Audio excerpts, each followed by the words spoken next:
Para wali songo adalah auliaillah yang sangat berjasa besar menyebarkan agama Islam di Nusantara, bukan hanya di Jawa, di Nusantara, menghadapi kekuasaan dominasi agama Hindu dan Buddha.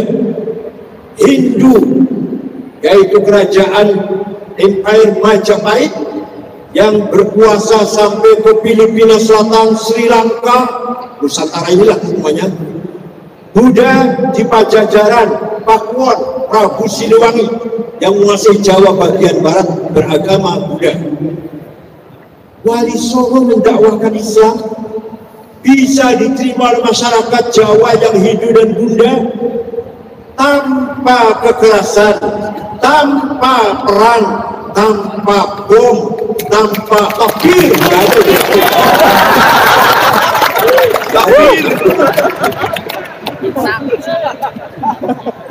Ud'u ila sabili rabbika bil hikmati wal mau'izatil hasanah wajadilhum billati hiya ahsan. Dakwahlah kepada Allah pertama kali dengan cara metode wisdom, kearifan, hikmah. Yang paling bagus, yang paling nomor satu, dakwah dengan bil hikmah. Ini yang dijalankan oleh para wali songo, tanpa mencaci maki, tanpa misu-misu, tanpa menjelekkan orang lain. Justru menampakkan beliau berakhlak mulia, tawadhu, baik akhlaknya, rendah hatinya, tidak sombong. Maka orang Jawa, masyarakat Jawa berbondong-bondong masuk Islam. Sebenarnya orang Jawa itu sebelumnya agama Hindu dan Buddha, agamanya namanya Kapitayan. Apa? Kapitayan. Percaya pada Tuhan yang Maha Satu, Sang Hyang Widi sing tan kena kinoyo opo yen ono malah dudu. Artinya bukan orang Jawa, nggak paham. Maha Satu yang tidak seperti apa-apa. Kalau dipaksakan seperti apa, bukan. Tuhan satu, tidak seperti apa-apa. Laisa kamitslihi syai'un. Seperti gajah, enggak. Seperti gunung, tidak. Seperti harimau, bukan. Yen ono malah dudu. Sang Hyang Widi sing tan kena kinoyo opo yen ono malah dudu. Disumpamakan malah bukan. Namanya agama kapi.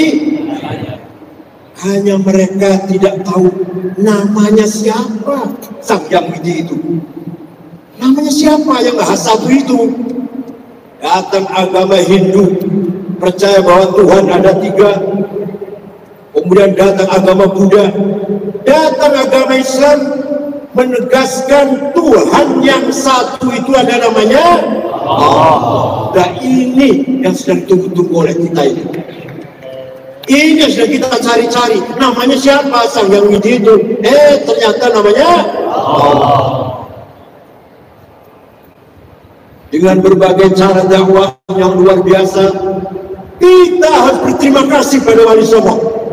Umat Islam Nusantara yang tidak mau menghormati wali songo, tidak mau membacakan Fatihah untuk wali songo, tidak mau ziarah kubur wali songo, orang yang tidak punya adab.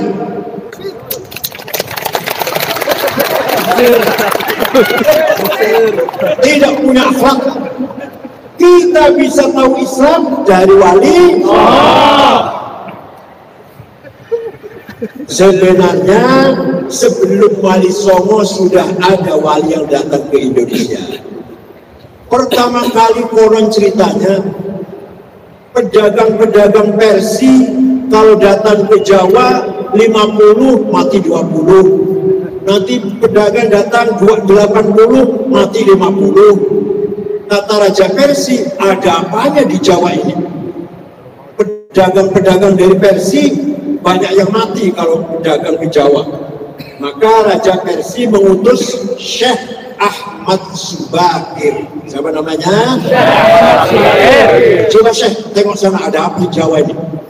Ternyata datang ke Nusantara, ke Jawa, di Jawa banyak dedemit, makhluk jahat. Jadi kan turunannya.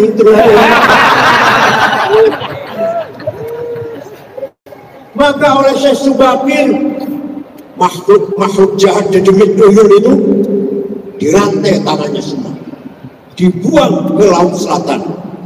Kecuali ada dua makhluk halus yang baik, senyum-senyum gitu, tidak mau masuk Islam, tapi tidak akan mengganggu orang Islam. Namanya Sang Hyang Semar dan Sang Hyang Togong. Percaya silahkan, enggak apa-apa, itu saja. Itu Syekh Ahmad Subakir. Jadi yang berjasa besar mengusir makhluk-makhluk jahat, dibuang ke laut selatan. Kuburannya banyak. Ada yang punya pendapat di Magelang, di Gunung Tidar, tapi yang benar di Goa Sulawesi Selatan, yang benar kuburannya itu. Yang kedua, Syekh Riasiddin An-Nizamuri yang dipanggil Syekh Mbah Wasil. Siapa namanya? Mbah Wasil. Beliau datang ke sini jumpa dengan Ratu Sima, Kerajaan Kalingga Jepara yang terkenal adil. Ratu Sima tidak mau masuk Islam, tapi mendengarkan, mengikuti nasihat pengarahannya Syekh Mbah Wasil, sehingga beliau Ratu Sima menjalankan pemerintahannya dengan adil, disenangi oleh rakyat. Itu kerajaan ada di Jepara. Kemudian Syekh Wasil bergaul atau kenal dengan Raja Doho, namanya Joyoboyo. Namanya siapa? Joyoboyo. Syekh Wasil punya kitab, namanya kitab Al-Asrar, kitab rahasia bahasa Arab. Diajarkan kepada Raja Joyoboyo yang isinya memprediksi tanah buat, memprediksi apa yang akan terjadi masa yang akan datang. Sekarang terkenal dengan buku Ramalan Joyoboyo. Padahal itu asli kita bahasa Arab. Kitabnya siapa? Syekh Wasil. Namanya Al-Asrar, Kitabul Asrar. Kuburnya di mana Syekh Wasil? Di Masjid apa? Gedong Kediri Kota. Apa namanya?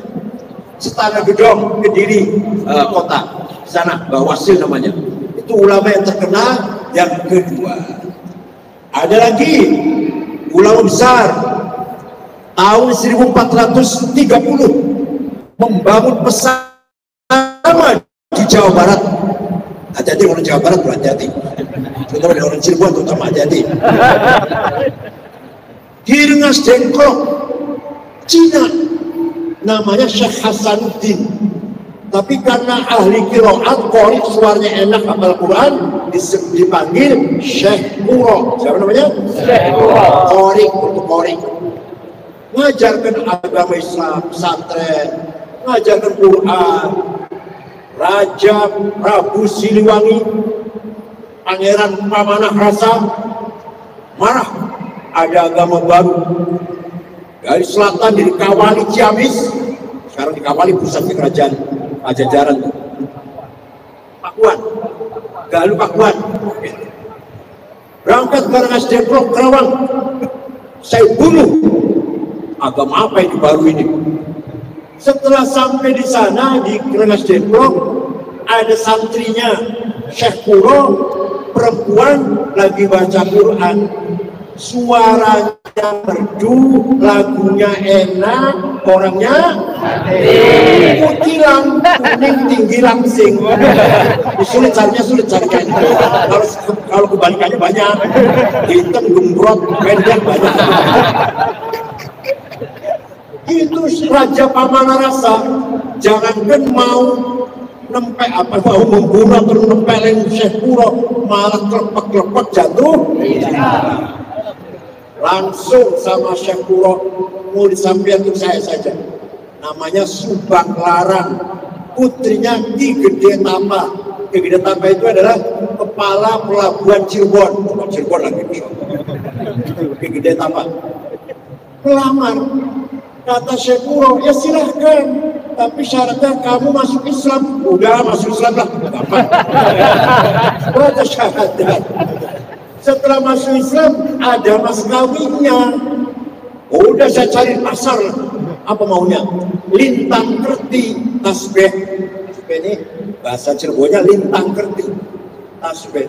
Saya cari di pasar, nggak ada di sini. Ada di Arab, di Mekah, Jeddah, Madinah ada. Udah saya terbang ke sana, ambil tasbih. Keluar dari rumahnya Syekh Puro, Prabu Siliwangi baca mantra, Hong, biasa terbang, Hong, macet. Sekali lagi, Hong, nggak bisa terbang.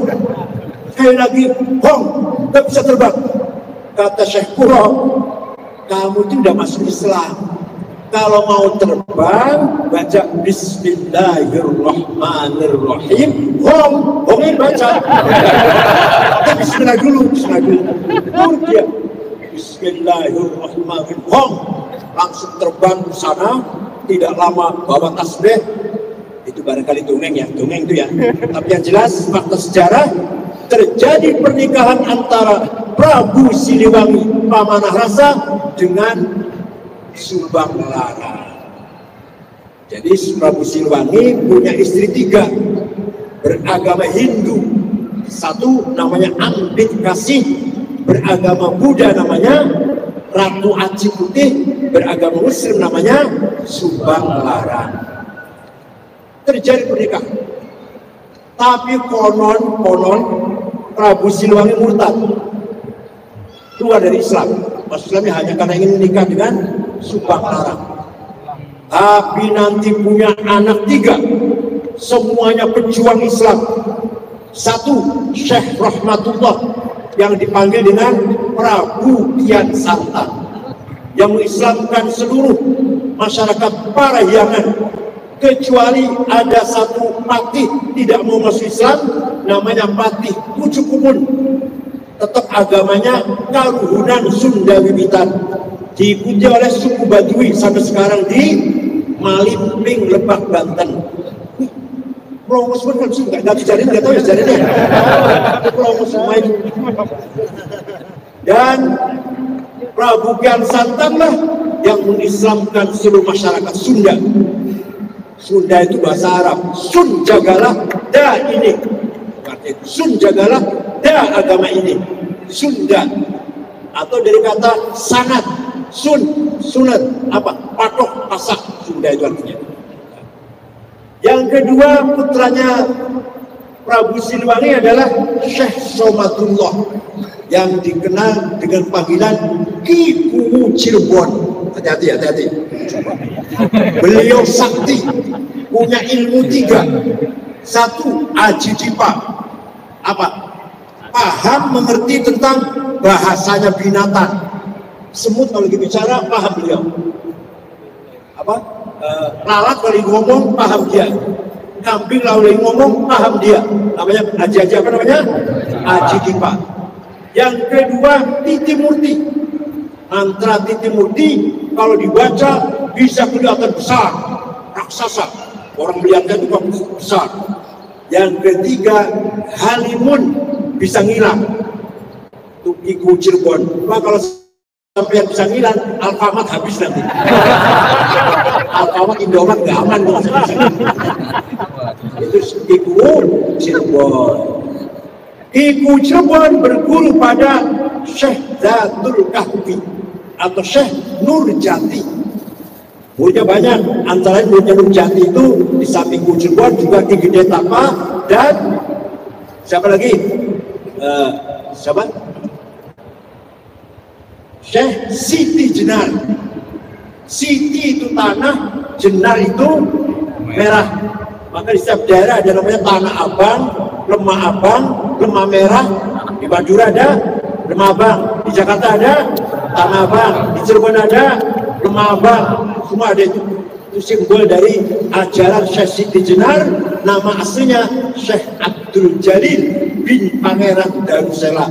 Konon katanya bukan bapak asli, bapak asli adalah Said Soleh, Habib Soleh katanya aslinya itu. Tapi dipelihara oleh Pangeran Darussalam, yaitu seorang tokoh Cirebon. Itu Itulah Syekh Siti Jenar, murid dari Syekh Datul Kahfi. Yang ketiga putranya Prabu Siliwangi adalah perempuan, namanya siapa namanya?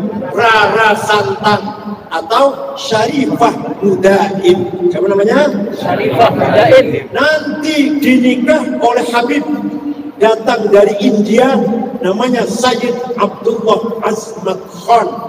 Udah gak usah dibahas Habib bener apa udah. Habib Azmat Khan nikah dengan Syarifah Mudain. Jadi nanti punya putra namanya Syekh Syarif Hidayatullah atau Sunan Gunung Jati. Jadi Sunan Gunung Jati itu kalau dari ibu cucu Prabu Siliwangi, Pangeran Pamanah Rasa. Kalau dari ayah min ahli bait Rasulullah sallallahu alaihi wasallam. Sunan Gunung Jati berhasil mengislamkan seluruh masyarakat Cirebon dan sekitarnya. Dengan cara apa? Dengan cara adu kesaktian. Jampi-jampi Cirebon dimacetkan. Adik saya bisa mati bisa lagi. Tidak usah perang, tidak usah pakai bom.